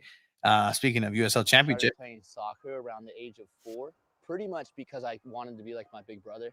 And so they would throw me between like whatever we had, shoes, trash cans, rocks. And so that's how I actually started playing goalkeeper, was just to like hang out with the big guys. slowly but surely, I started to get good at it. My name's Austin Guerrero, and I grew up in Chula Vista. Great save, Doc. Great save. I love it. So when I first started the coaching, I was actually still at the Loyal. I just kind of felt like I was really enjoying playing, but there was a part of me that wanted to start to like teach. Like I had all this knowledge, I had all this like stuff in my head, all these exercises, all these drills, all these like mental components that I just felt like I could really begin to, I still wanted to play, but I could start to help guide like that next generation a little bit.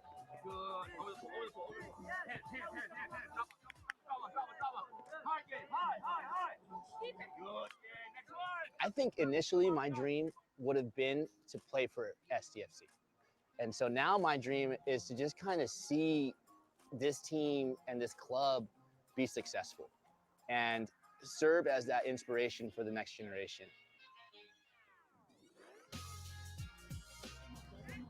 Good, well done, well done.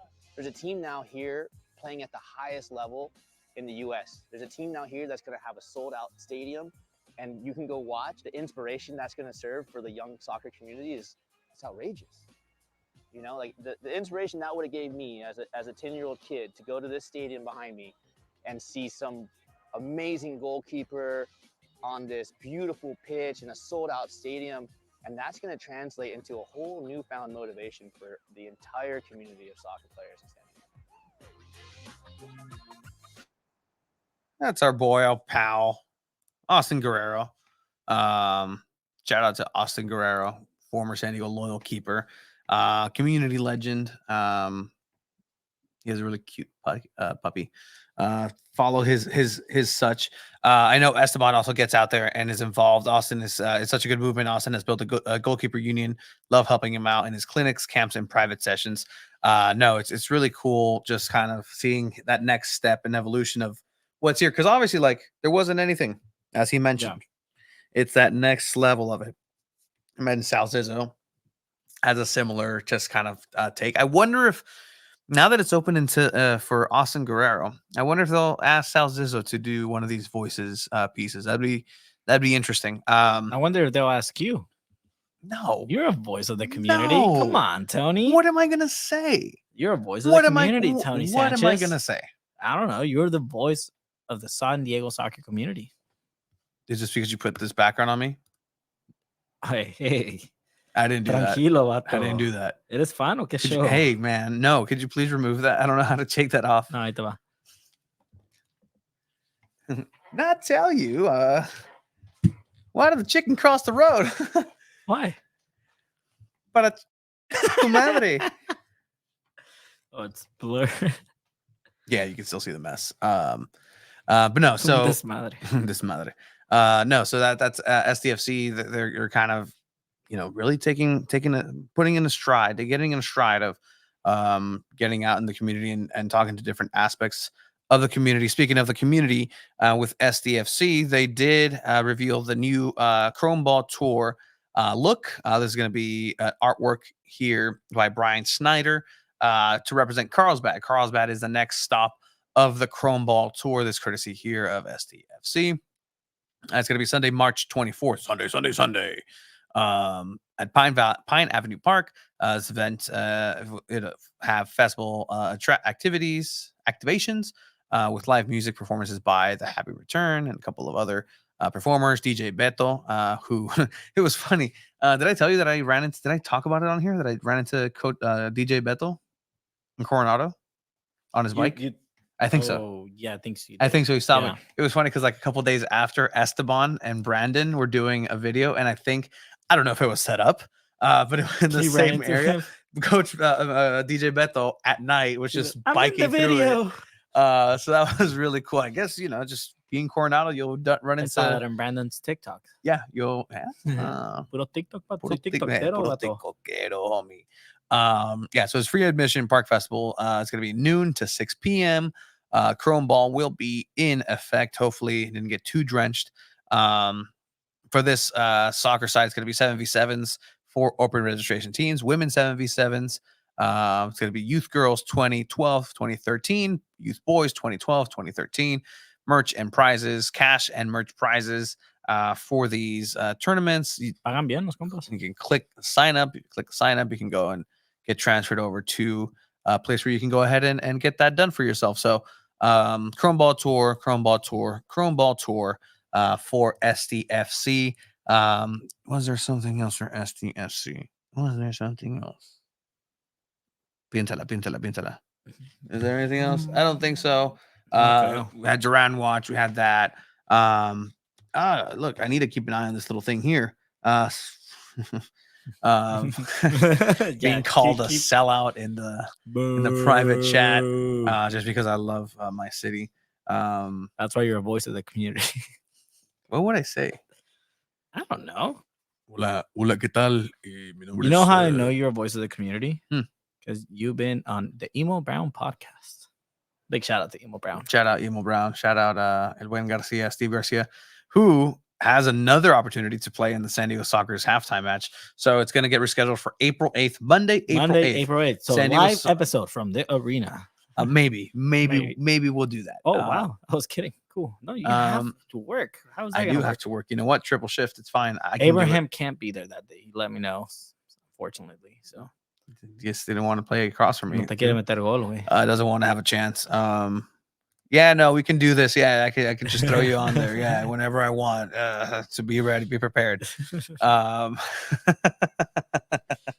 Shout out Abraham. So that's gonna be coming on up. They had SDFC merch, stuffed animals. Oh, they have stuffed animals. That's pretty cool. Like it's just Unosito, a little bear, probably. This is what I assume with a jersey, shirt. That's cool. Non-Adidas. That's cool. We need some Adidas stuff. Just the community needs Adidas stuff. That's true. They do actually. You're not wrong. But yeah, so I think that SDFC is really kind of moving in a direction just in general with the community in a way that's going to start really getting traction. So we'll keep an eye out for anything else San Diego FC. So with that, it's going to bring us to our final segment of the night. It's everybody's final favorite segment so far. Not so far. It's one of our few segments that are segments. Stuck. That actually stuck. Yeah, so it's El Juego Bonito greats, goals, gaffes, and greats. I clicked it and it didn't show up. Goals, gaffes, and greats. All right, so easy peasy. If you have a goal that can be considered goal of the week, go ahead and send it to us. We had a couple actually sent in, and one that really stuck out was shared on our stories on Instagram. Is something that East Lake Soccer League sent us. East Lake Soccer League over in Otay Ranch, in the Otay Ranch Mall. Shout out to everything that they have going there. Also a UPSL team, UPSL, that has a chance to possibly be a participant in the Open Cup if that format sticks and stays. So yeah, we have a goal of the week here by Team Omicron. I asked for the names. I'm like, hey, what's the name of the guy? He's like, oh, well, here's Team Omicron. So you have this really cool setup, right? So in East Lake Soccer League, there's security cameras, and you have this type of footage. And I like that you can go ahead and get your goals recorded and request them. But they also have VAR. They use it as VAR. They use it as VAR. I think each team can only kind of like ask for it to be checked once. But it's freaking dope that you can actually do that. So let's see this goal from Team Omicron. We have it here. Una chilenita. Absolute banger of a goal right there. That's a team of the week candidate right there. No te puedes barrer. You can't slide? You can't slide it. Oh, you can do overhead kicks, and that's A-okay. So Team Omicron, you have one goal of the week, along with various other goal of the week winners like Joe Benny Corona, who got his face smacked. Lo rompió la nariz, vato. Yeah, it was pretty gnarly over in that game was wild. It was a 3-3 tie, and there was a hat trick for Cholos, all penalties. Yeah, I saw that, and that's still crazy. Cannot get a victory at all. It's a very interesting thing. But we also had a runner-up for goal of the week. I just realized that I threw Abraham on there. I'm so sorry, Abraham. He was there for a while. You got to be camera ready here, Abraham. Nah, you're good, Abraham. Another contender for goal of the week. New segment idea. I turned the camera around. Okay. Coke. I like that. We can have a Coke watch as well. And then when Duran watch and Coke watch meet, then it'll be the bee's knees. All right. So we had the second goal of the week because that is possible. And this is why you mentioned, Chiva, that it's going to be difficult maybe for Duran to No see va a some jugar, playing vato. No va a see jugar some ya. playing time here early on. First game of the season. First game of the season, the USL Championship. Orange County FC against Sacramento Republic, and you get Colin Shuttler at the end of the match at the death. 94-55, 5 minutes of extra time, last corner to end it. Send all the cavalry up, and what happens? And here we are again. Shuttler is up in the 18. Ball driven well, headed through, and it's tied at the end of the game here. Colin Shuttler just scored. Yeah, no, Durant's not going to get any playing time.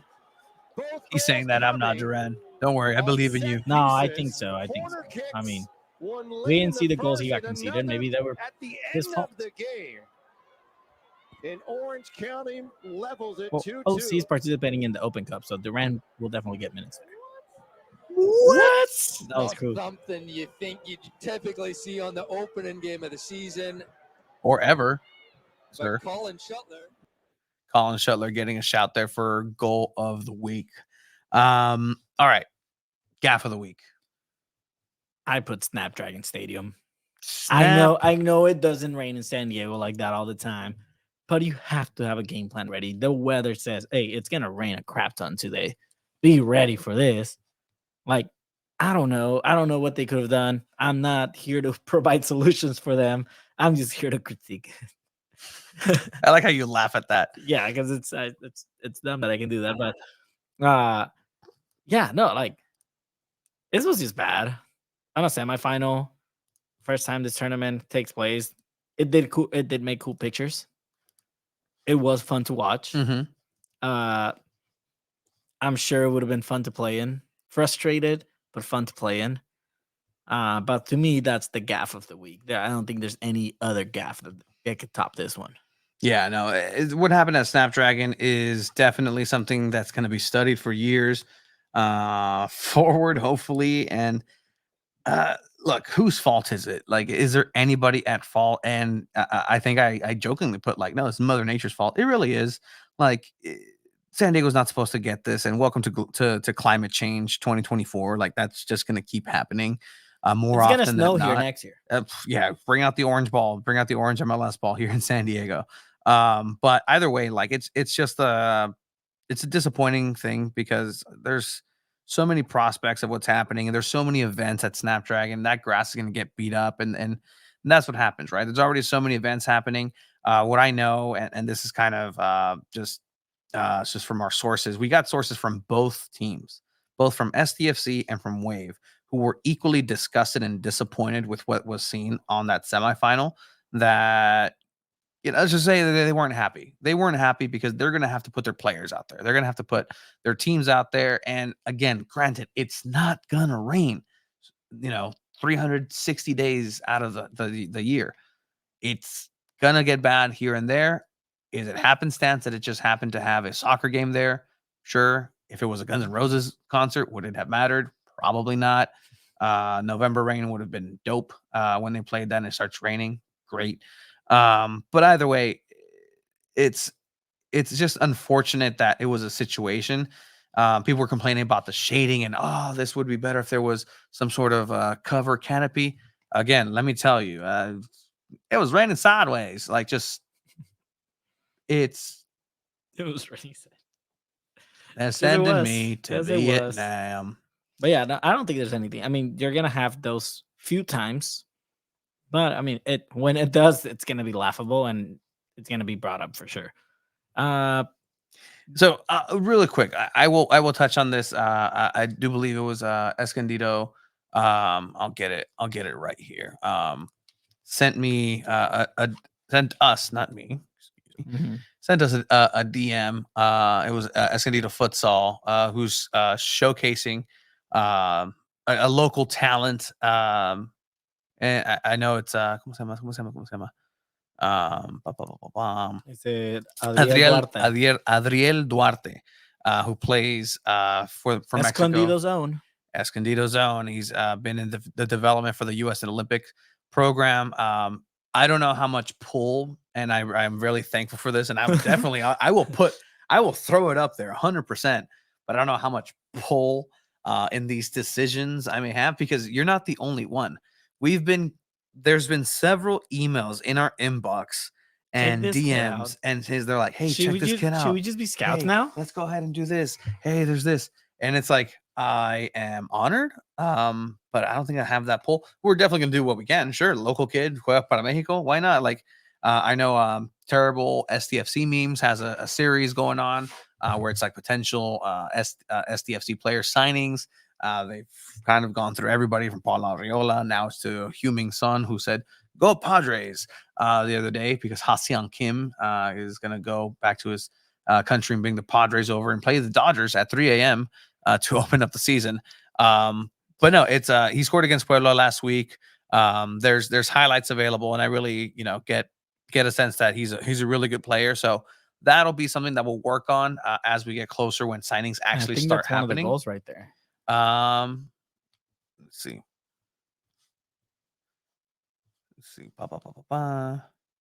Yeah, it's one of the goals right there. 100% getting a score on. But no, it's something that we'll keep an eye on. And just like we have the segment here of the beautiful game, Juego Bonito, we're going to go ahead and have potential signing segment coming on up. So keep an eye on that. Thank you, Escondido Futsal, for the shout out for that. Sign him up. Sign him up. No, like literally, I have somebody in the DMs who's like, "Hey, mi niño juega in where was it? Argentina? No, like Puerto Rico. Like he's in MLS next." Yeah. And he's like, "Oh, like could you tell somebody?" I'm like, "Who?"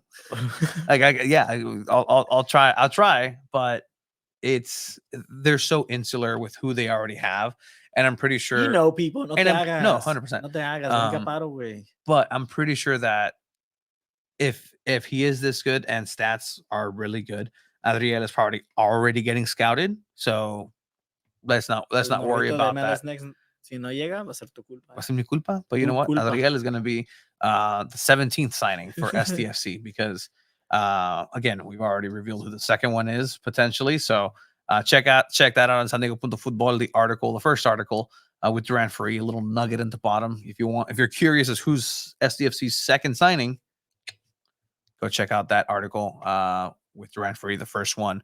A little bit of information nugget there. No sé. Cool. Gaps. That takes us to the great who of is the week. It's none other than Jaden Shaw again. I think she's the first one that wins this twice. Such an honor. Such an honor, Jaden Shaw. She won the best player award for the Gold Cup. She won the Golden Ball. She was the best player in the Women's Gold Cup this tournament, and she's 19. Mm-hmm. You know, she has that record for the U.S. Women's National in 4 starts, 4 goals. That's 5 impressive. goals, I think. Yeah. So she's scored in every single one of her starts, and and that's why I kind of questioned Twyla, like, hey, why didn't she start? And Twyla people didn't like that answer. People did not like that answer, and I think it's a safe answer. I disagree. I think you need to have consistency, but at the end of the day, you ended up winning the game, so you can't say anything about it. Had they lost this game, oh man, people would have been like, why don't you start your best player? Why don't you do this? Why don't you do that?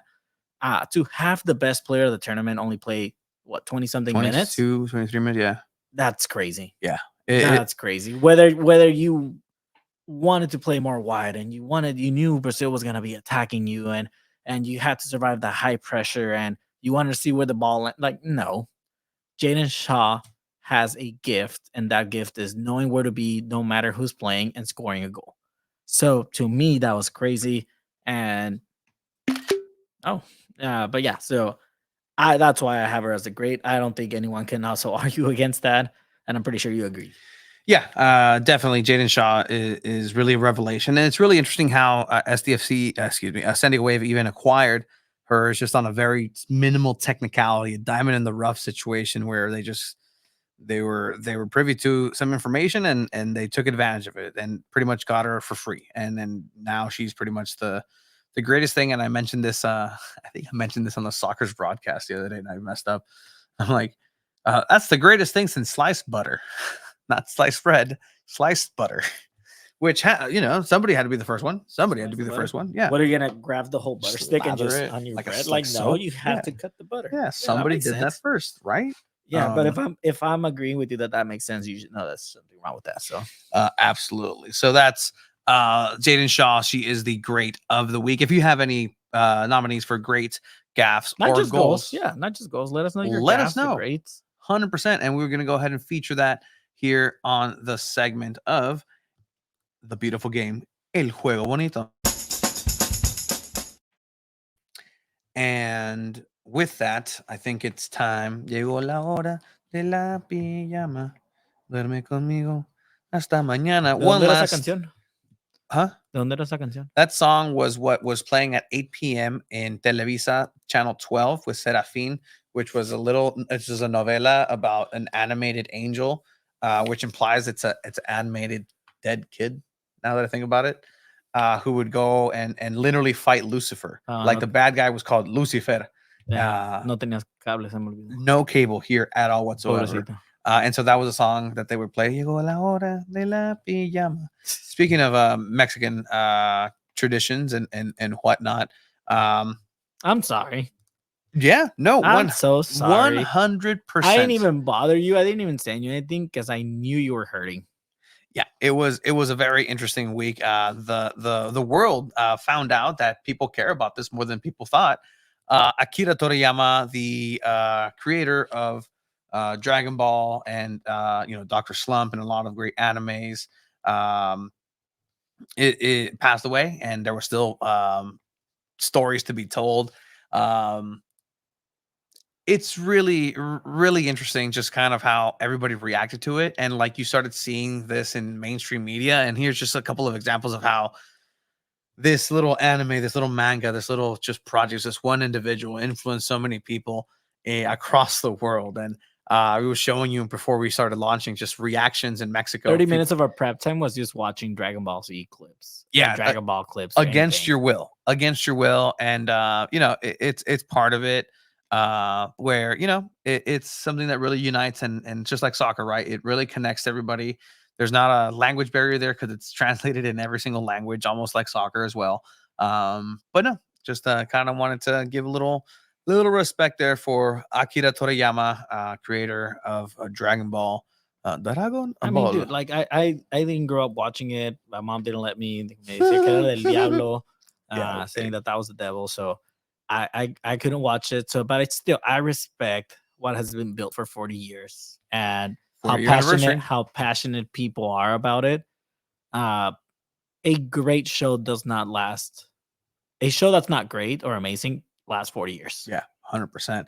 I think it's probably one of the few ones. Grey's Anatomy, maybe, but which you're also a fan of.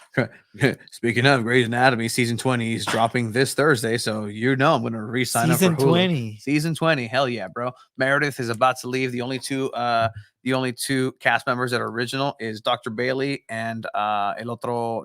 Oh my god. Oh my god, what's his name?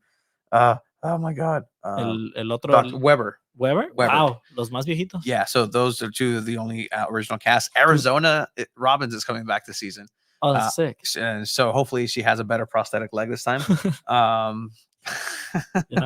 They'll do like a joke. Jackson Avery and April are back. So J-April is back on the menu. Wow. They have a kid already together? Yes, they do. Right? Nora? No, it's some like old timey Harriet or something like that. Some old timey name. This has been your entertainment segment of San Diego Punto Football and Two Balls and a Mic. And with that, we're going to go ahead and wind this down here because we've kept people way too long. Thank you for the 196 viewers we had tonight on the podcast. You can check that number. Abraham, that is a real number. It's on the top left. It's not. I'm pretty sure the Twitter kind of like got a little broken, but he's like, oh, they mentioned my name. Gotta put the headphones on. Thank you to Abraham Cepeda, contributor extraordinaire for San Diego Punto Football. You can go ahead and check out his articles. I will show him because he's gonna throw up the sign. Hey, what's up, fool? Oh, there it is, fool. That's what's up. Thank you for everybody who's joined us. Thank you for to Tanya for the Call of the Sirens today. Thank you to Duran Faree. Thank you to everybody who's come along, supported us. Yeah, I said we're tired because there's been soccer, but guess what? The San Diego Wave season's about to start. We cannot get tired right now. It's barely beginning. This is San Diego's premium #1 soccer outlet, hands down, and I will put that against anybody right now. And until said otherwise, we are definitely going to keep that position in podium. For Tony Sanchez, Alejandro El Chivo Señor, Abe Cepeda, Martin. 2 balls and a mic. Check everything out. Órale. Thank you guys for watching. Have a great night. Bye, guys. Thank you, Chris. You guys are the best.